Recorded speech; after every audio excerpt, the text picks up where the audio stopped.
माजी आमदार यशवंत माने हे कुणाच्या सांगण्यावरून बोलते हे त्यांनी आधी सांगावं मला. आणि माजी आमदार त्यावेळेस उमेदवार होते आणि त्यावेळेस एका उमेदवाराला जर एखादी महिला जर ऑफर मागत असेल, ऑफर केली असेल, म्हणत असेल की मला असं अशी मागणी केली असेल, मला हे द्या, मला ते द्या, तर त्यांचं ऑफिस जिथं होतं ना तिथं मी सुप्रिया त्यांच्या सांगण्यावरून गेलेले होते. मी प्रत्येकांकडे गेले होते न्याय मागण्यासाठी. मी प्रणिती शिंदेताईकडे गेले, मी सुप्रियाताईंकडे गेले, विजय वडेट्टीवार साहेबांकडे गेले, अंबादास दानवेंकडे गेले, अजितदादांना मी निवेदन दिलेलं आहे, दिलीप वळसे पाटील यांना निवेदन दिलेलं आहे. झालेला प्रकार प्रत्येक नेत्यांच्या कानावर घातलेला होता. आणि मग त्यांना पण मी असंच ऑफर त्यांना पण मागितलं असेल का काय?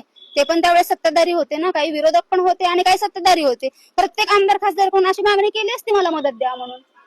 हे विद्यमान आमदार असल्यामुळे मी तिथं गेले होते. ते पण सुप्रियाताईंच्या सांगण्यावरून गेले होते. त्यावेळेस ते म्हणतात मी आता एवढं त्यांना मागितले, एक गाडी मागितली आणि 10 लाख रुपये मागितले. त्यांचं कॅल्क्युलेशन थोडंसं चुकतंय. जर मला उमेशदादा पाटील आणि राजू भाऊ खरे प्रचाराच्या दरम्यान इथं या आमच्या व्यासपीठावर या जर म्हणत असतील म्हणले आणि त्यांनी जर 50 लाख रुपये देतो म्हणले तर ह्यांना मी एक इनोवा गाडी, आय थिंक इनोवा गाडीची किंमत 20-25 लाख, 25 लाख धरा आणि 10 लाख रुपये कॅश, 25 + 35 किती झाले? 10 + 35 म्हणल्यानंतर किती? 45 लाख रुपये जर झाले, 35 लाख झाले असतील. 25 + 10 35 मग 15 लाखाचा मी लॉस का केला असता? आणि एखाद्या माणसाकडून 50 लाखाची जर ऑफर असेल तर समोरच्या माणसाला तुम्ही 1 कोटी रुपये मागू शकता ना.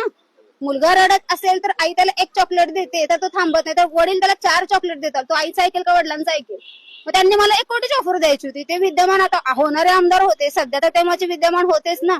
त्यांनी दाखवा कुठलाही माझे अकाउंट चेक करावे, माझ्या नावावर आता 1-1.5-2 वर्षामध्ये कुठं गाडी आहे का, फ्लॅट आहे का, बंगला आहे का, कुठल्या नातेवाईकांच्या अकाउंटवर मी कधी पैसे ट्रान्सफर केले असतील का, हेही दाखवावं. फक्त अनगर नगर पंचायत आज इलेक्शन पहिल्यांदा लागत आहे, तिथली बिनविरोध करायची आहे. हे ज्या पक्षामध्ये गेले तिथल्या पक्षांच्या नेत्यांना त्यांनी शब्द देऊन आलेले आहेत. अनगर नगर पंचायत ही आम्ही बिनविरोध करून दाखवणारच. आणि आता पहिला मान तर मिळायचा असेल तर पाटलाच्या सुनेलाच आहे. मग का सर्वसामान्य लोकांच्या महिला काय तिथं होत नव्हत्या का? आज उज्ज्वला तिथे फॉर्म भरणार आहे म्हणून ते फक्त एवढं पॉलिटिक्स चालू केले. गेली 10 महिने ते शांत का बसले, 11 महिने शांत का बसले? मी ज्यावेळेस त्यांचा अभ्यास थोडासा कच्चा व्हायला लागलेला आहे, वयाच्या मानाने जरा चेकिंग करत जावं म्हणा. 25 ऑक्टोबरला नाही तात्या तर मी तुम्हाला